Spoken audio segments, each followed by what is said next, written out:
Show would be fine, because he'd end up stealing it from you. Sebastian, I don't know, that just depends on how good of a mistress you are.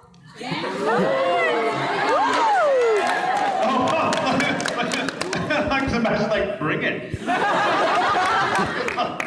One of my favorite things is when there are multiple Sebastians and I get up, I'm like, fight.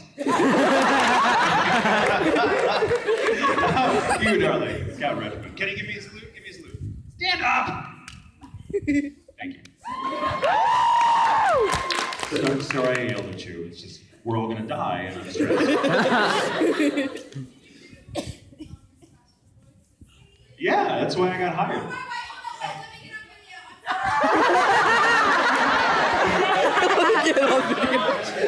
Let me know when you're ready, darling. Let me know. You good? You get a full battery? You got? Okay.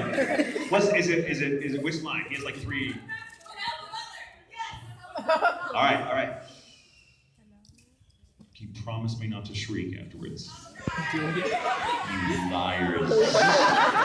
Squeeze it if you can't help it. All right. Here it is. The only time I'm doing it.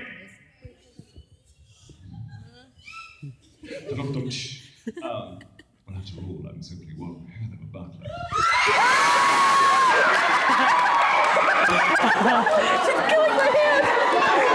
Okay, let's get something really clear, all you ladies that just had a little freak out. You do know that Sebastian's a demon. Even the mic is done. Sebastian is a demon that wants to eat your soul. You know why?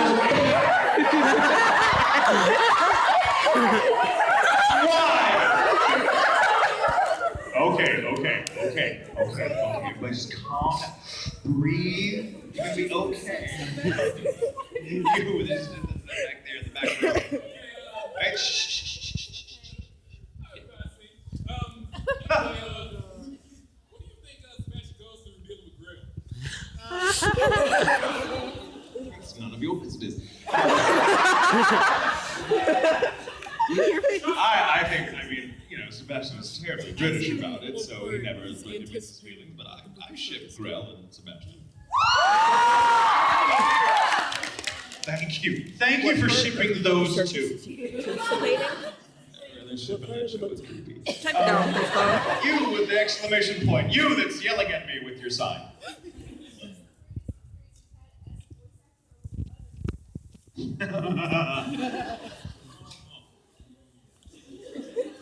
Weirdest experience I've ever had as a voice actor or with other voice actors. I love the implications that I'm not a voice actor with other voice actors. Like, how weird is it when you're a voice actor or when you're around real actors? I'm so kidding. I don't think we need to ask him now. Ian was recording me.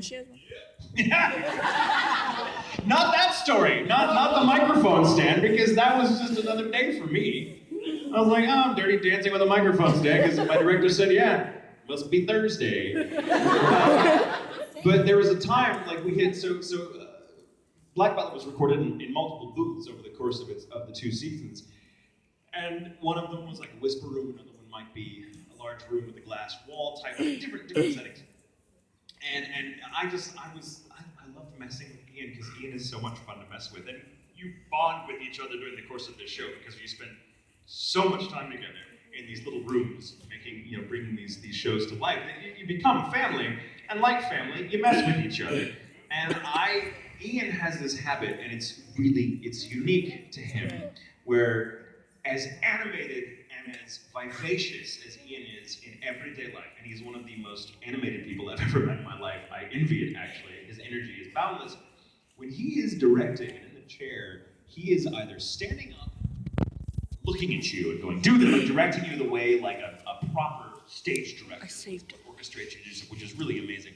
Or he is chained to that computer monitor and completely unaware that the rest of the world exists. He's not looking at you, he doesn't want to see you, he just wants to hear your voice and see it with the face on the screen, on the animation. And I would be cracked up by this, because I'd look over and not even see him, as the monitor would be blocking his view, or my view of him, and I'd like, hi, and he'd be like, that was really good. And I'd turn out and nothing. Where are you? There he is. Hi, Ian. And this went on. This was just the way he records. And so I thought I would do things to try to get him to look at me. One day I came and I took my pants off in the middle of the I was wearing stuff underneath it. I had like the cool, you remember the cool boxers with like the silk boxers with the skull and crossbones on it? It seemed appropriate. And I was just like in the middle of a take, I was like, zip. And I made sure to do it in the middle of a take so that the engineer, Kevin, was like, we got some weird stuff. Ian, not missing me, yeah, give me another one of those, please. Not even seeing him. And I'm like, really? Because even Kevin is like, all right, gonna come in for another take. So the pants would come off a little further for the next take. A little further, and we kept doing it, and Ian had no idea. Basically 2 hours later, the only reason Ian figured out, or finally realized I was only in my boxers at that point, and a shirt, was because I'm like, can I take a potty break? I said it's about, can I take a biological? And he was like, yeah, let's take a break. And I walked out. He didn't even see it then. I had to go out into the studio, which walking past Mike McFarland, everyone else going, Tatum, I'm like, hey, recording Black Butler. They're like, would go do my business, come back, and he's like, why are you wearing and he shrieked like a little girl. Can you do it for me?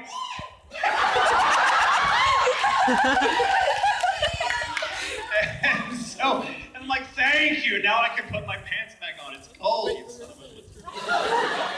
So that was one of my favorite experiences. You.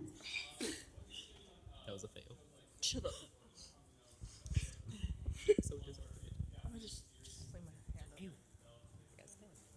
I love that kind of thing. The kind of shows that we'll take total liberties with, because the Japanese are like, whatever, make it funny. Like, make it a spoof. Because it's unusual. First, it's really cool to be given that opportunity because it almost never happens. The Japanese are very, even doing a blooper reel or like releasing a blooper reel on a DVD is almost never happens because the Japanese just culturally are horrified by that. They're like, why do you want to see us messing up? No. That'd be like, you might as well ask a doctor, like, can you give me video of like your most botched surgery? Like, you know what I mean? Like, it's I would get my question for them, they're just like, they do not understand and they find it morbid that we like that kind of thing. Even if it's a comedy and it doesn't really go against the tone of the show. So like getting a blooper reel for like Oron was like, we had to jump through so many hoops to finally get them to be like, all right, you weird Americans. So getting the chance for them to say, yeah, take this show, do whatever you want, just make it funny, is unheard of. So obviously, as a creative type, you're gonna be like, okay, we've just been given like this freedom that is unknown. Let's do it. And I think it works beautifully because the show it's still in its original Japanese, and you can watch it and have fun with the serious version. Then it's fun to watch. I mean, I love the stuff that like the Team 4-Star does with like the Dragon Ball Z. Like that stuff is straight up funny. I mean, I love it, and because they make fun of the dubbing process too, like voice actors get it. We're like, ha ha ha ha. Like, have you ever seen I can't remember the movie. You might know. It's like the kung fu movie that they did like that. Like, maybe I don't know. Maybe no, not that one. It was about 12 years ago when they dubbed it, and it was a dub. And it was like the same. It was like 2 actors doing all the characters, and it was atrocious. It was meant to be. But one of the things that you only got if you were a voice actor is all the weird little vocalizations they would do to fill flaps. And they're just like, well, I'm out of words now, so it's like, thank you for coming. And all of us are like, oh my god, we're trying to figure that because we've had to work with this. Where it's like, oh, hello in English is hello, and then good morning is good morning, and it's all how because I am awesome. Like shit, I got 3 more flaps I gotta fill. So like, good morning. So that kind of like cracks me up. So I love humor. I think getting spoofed is like the greatest compliment. Really, I love when people come up to me like Ian does a great impression of me, which he will never do for me, but I've been told that it's amazing. Deadpool, I guess I gotta ask.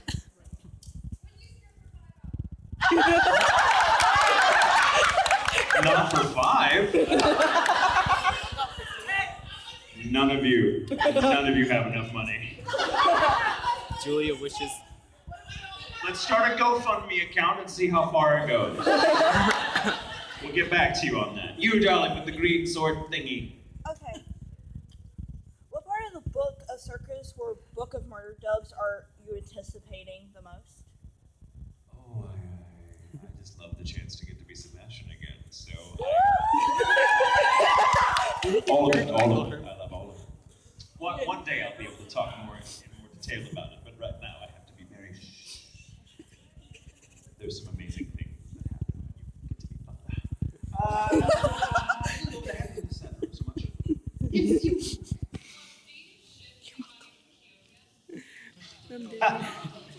The twins. Everyone's like, whoa, clutch the pearls, the twins. Yeah, I mean, Tamaki's cute, but he's an idiot.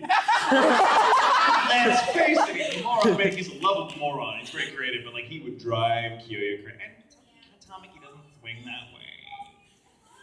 But the twins, it's like you get the best with both of them together. You get all the good stuff that Tamaki has, plus brains.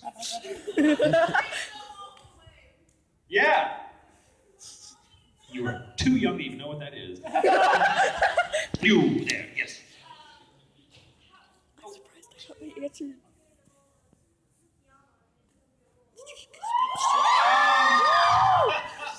So Monica, who was my neighbor at the time, was writing the show as a lead writer, and she kept like we'd go to dinner or like she'd come over and we'd do cocktails or something, and she'd be like, "Oh my God, I'm working on this show." That's my best Monica voice, by the way. "Oh my God, Tatum, I'm working on this show." That's what she sounds like in real life when she's not doing her shtick.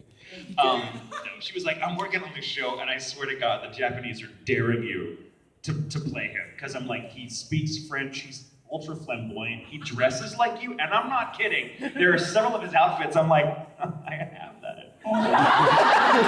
Guess I know who I'm cosplaying, finally. I'm like, oh, I have that Very Express shirt at home. That's a good choice. On point. Yeah. And then, so it was really funny. Now, I will tell you, I got to, Mike McFarland gave me the chance to come in and direct on Tokyo Ghoul as well, which was great fun. We had to do it so quickly that he needed the help, and I was glad to do it. And he was like, "Do you mind directing yourself some? Because I feel like you know this guy, and you speak French better than I do, so you'll know the French stuff." And I'm like, I'm good. I feel like I know this character. And plus, my neighbor was writing it, so we were all very close knit about it. So we get in, and we had a new engineer named Dominic, who I love. I call him Dom. And he hates it. He was a great guy, brilliant man. A good engineer is worth their weight in gold. They do not get enough credit, but man, engineers make us sound great, and they deal with some of the most ridiculous things in the world, like as follows. I had to do the handkerchief scene. And I watch it, I'm like,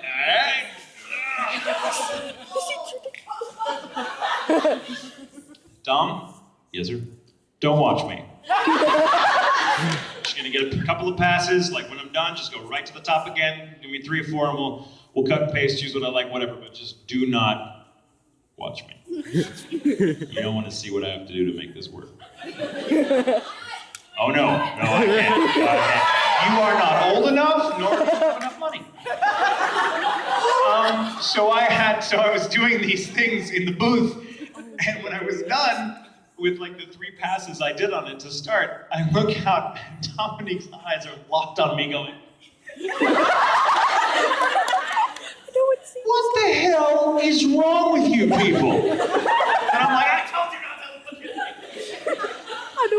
And then I brought Mike in to look at it and be like, "What do you think of the scene?" And Mike is cracking up thinking, "Oh my God, I love this. This is so great." And Dominique is just... Yeah. So we don't have to get it again, basically. That's awesome. Moving on. And then another hanky scene came up and Dominique goes, "Oh, hell! Get Gino to do this." So yeah, that was my favorite there. With the fingerless gloved hand. Okay. Well, your hand has fingers, the glove doesn't. That was a weird way. The fingerless gloved hand. What are your thoughts on the new Batman versus Superman Dawn of Justice? I mean, I'll watch anything with Henry Cavill in it. It'll be interesting to see where they go with it. I mean, I'm kind of... I gotta admit, like, at first I was like, oh, this thing is, like, kind of ridiculous. Why? And then when I saw the preview, I'm like, okay. Even though Ben Affleck is playing Batman. I don't mind. I mean, so many people have played Batman at this point. Hey, so long as he's not like, "Swear to me." So so long as he does not use that